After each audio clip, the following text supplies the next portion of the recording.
गांव में एक धनवान व्यापारी अपने पत्नी और बेटे के साथ रह रहा था।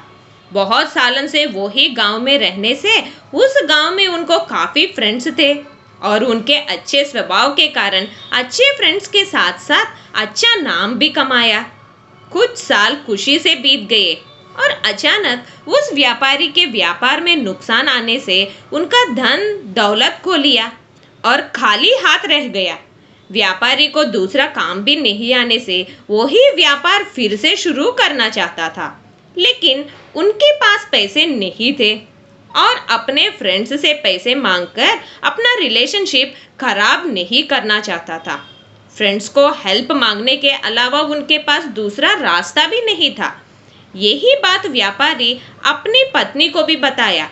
व्यापारी के पत्नी अपने पति का मन समझ ली और वह अपने पति के फ्रेंड्स के बारे में भी अच्छे से जानती थी। वो खुद जाकर भी उनको पैसे मांग नहीं सकती थी। उनको व्यापार फिर से शुरू करने के लिए करीब 25 to 30,000 सिक्के लगते हैं, तो दूसरे दिन ये पैसे मांगने के लिए वो भी नहीं जाते हुए अपने बेटे को उनके पति के एक फ्रेंड के पास भेजी। उनको आशा नहीं थी कि उन लोग 25,000 सिक्के उधार में देते हैं। फिर भी उसका थॉट कुछ और था। जैसा माँ ने कहा वैसे ही उनके बेटा एक फ्रेंड से पैसे मांगने गया।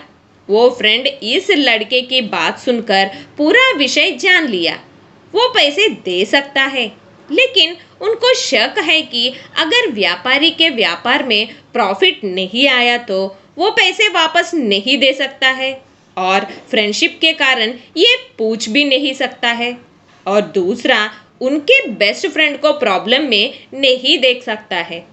तब उस फ्रेंड ने ऐसा किया कि 2,000 सिक्के वो लड़का को देकर बताया कि उनके पास उतना पैसा नहीं है और ये 2,000 सिक्के लेकर वापस नहीं देने को कहकर लड़के को बेच दिया।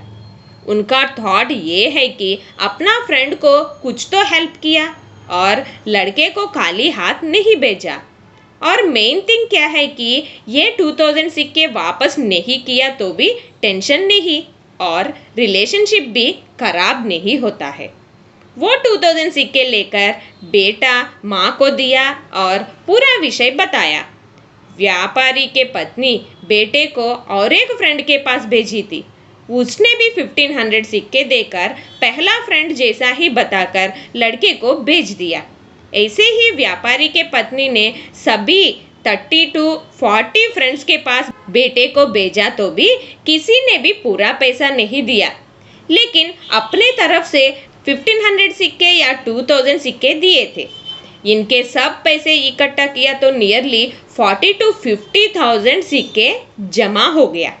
खुशी से व्यापारी के पत्नी अपने पति को ये पैसे दी और पूरे बात की जानकारी दी। व्यापारी खुशी से फिर व्यापार शुरू करके फिर लाइफ में सक्सेस देखा और अपने फ्रेंड्स के हेल्प के लिए और अपनी पत्नी की स्मार्टनेस के लिए जिंदगी भर थैंकफुल रहा। रिलेशनशिप मेंटेन करना एक आर्ट है। कोई भी रिलेशनशिप को मेंटेन करना है तो उनके बीच में फाइनेंशियल ट्रांजैक्शंस नहीं आना चाहिए। अगर ऐसा नौबत आई तो लोन की जगह अपने स्थिति के अनुसार चैरिटी करना अच्छा है।